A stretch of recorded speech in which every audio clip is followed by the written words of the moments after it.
It is 7 p.m. in Pyongyang. It is 5 a.m. in Tulsa, Oklahoma. I'm Monita Rajpal. And I'm Zain Verjee. This is World One live from London. First, intelligence officials in South Korea say North Korea is planning another nuclear test. A South Korean report obtained by CNN says Pyongyang is making preparations in secret. It would be North Korea's third such test and would be seen by the South as highly provocative. Separately and more publicly, the North is getting ready to launch a satellite into orbit, but that's controversial too. South Korea, Japan and the U.S. believe the launch is a front for a ballistic missile test. So determined is North Korea to prove its critics wrong, it opened up the launch site to foreign journalists. CNN's Stan Grant sent him this report.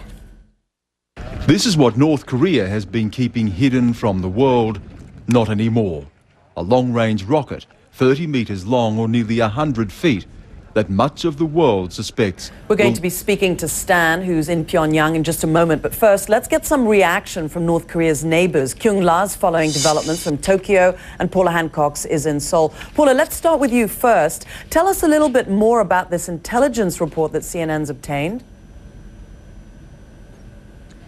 Well, Zain, we've obtained this report just this afternoon, and it basically claims that North Korea is trying for a third nuclear test and preparing the ground for a third nuclear test. Hancock's reporting from Seoul. Let's go to Tokyo now and speak to Kyung La. How's Japan reacting to this?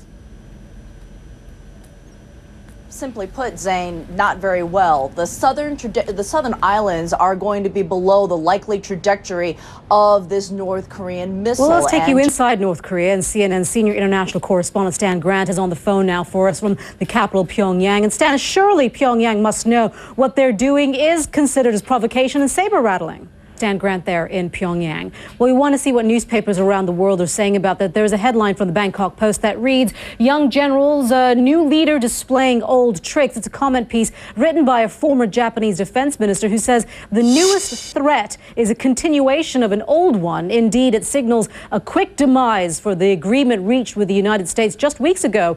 Thus, the North Korean drama, now starring Kim Jong-un, plays on. It is up to China, the real director of the North Korean production, to drop the curtain on this abominable show and its rogue star. Out of Australia, there's this headline in the Sydney Morning Herald: Kim brings nuclear and missile chiefs into inner circle. It's an opinion piece that goes on to say Kim Jong-un has consolidated power by promoting to his inner circle the heads of the regime's nuclear and missile programs. It is a sign that the leader intends to stick to the hardline path laid out by his late father. A successful launch would burnish his image as the reincarnation of Kim Il-sung, who was posthumously proclaimed eternal president. And the Singapore newspaper, the Straits Times, has this headline: "No lasting resolution to North Korean missile crisis likely." It's a comment piece that says, with relations between North and South Korea already on a knife edge, the U.S. bound by presidential election politics to play tough, and China constrained by an overriding interest to avoid pushing its North Korean ally to the point of collapse, the omens for a lasting resolution of the missile crisis are not promising. Turkish officials say Syrian forces have opened fire at a refugee camp inside Turkey. They say shots were fired across the border. 2 Syrian refugees and a Turkish translator have been wounded in the camp in Kilis. Afghanistan has signed a landmark deal that's meant to end months of tension over night raids on Afghan homes. U.S.-led raids have drawn long and bitter protests from Afghans. Now, after months of negotiation, they've won the right for Kabul to authorize when and where raids can be made. Nick Payton-Walsh reports now from Kabul.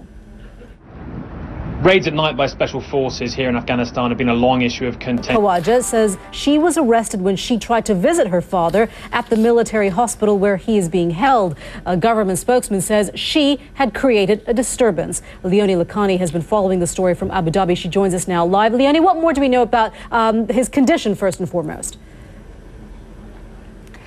Monita, his condition, according to his family, is getting frailer by the second, as you mentioned. Important. Thanks a lot, Dan. Let's just give you some background on Bahrain. It is a small but strategically important island kingdom. It's governed by a Sunni royal family, but the population is predominantly Shiite Muslim. It's a key military post for the U.S., home to the U.S. Navy's 5th Fleet. Bahrain maintains a strong economy and is one of the least oil-dependent countries in the region. Well, it was a dramatic final day at the Masters, and when the dust settled, one man celebrated his first major championship. Pedro Pinto joins us with that and much more. I do. Good to see you. Good start of the week. Bubba Watson survived the sudden death playoff to win the year's first major at Augusta. That's the sports headlines on a big Monday after so much action over the weekend. You must have been pretty busy watching all that stuff this weekend. I was. I'll be honest with you. I watched more football than golf. But I was drawn into the drama late on Sunday and this morning as well. I love his story, Bubba Watson's story. I mean, I heard that, he's struggled quite a bit. He has. With the temperament. Yes.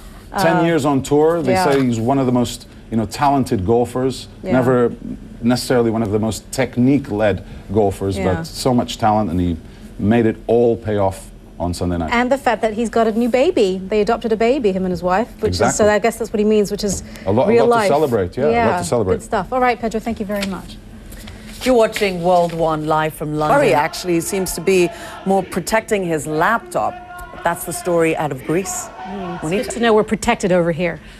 Zaini, thank you very much. Well, a new breed of coffee house has sprung up in Japan, catering especially for animal lovers. Pet cafes will satisfy more than just your caffeine cravings. You can also while away the time playing with dozens of in-house rabbits. Regulars insist it's the ultimate stress relief. At Raf Cafe, business is hopping. Literally. Okay, so he is cute and all, but what is the deal behind Japan's love affair with cafes featuring cute and cuddly critters? CNN Tokyo.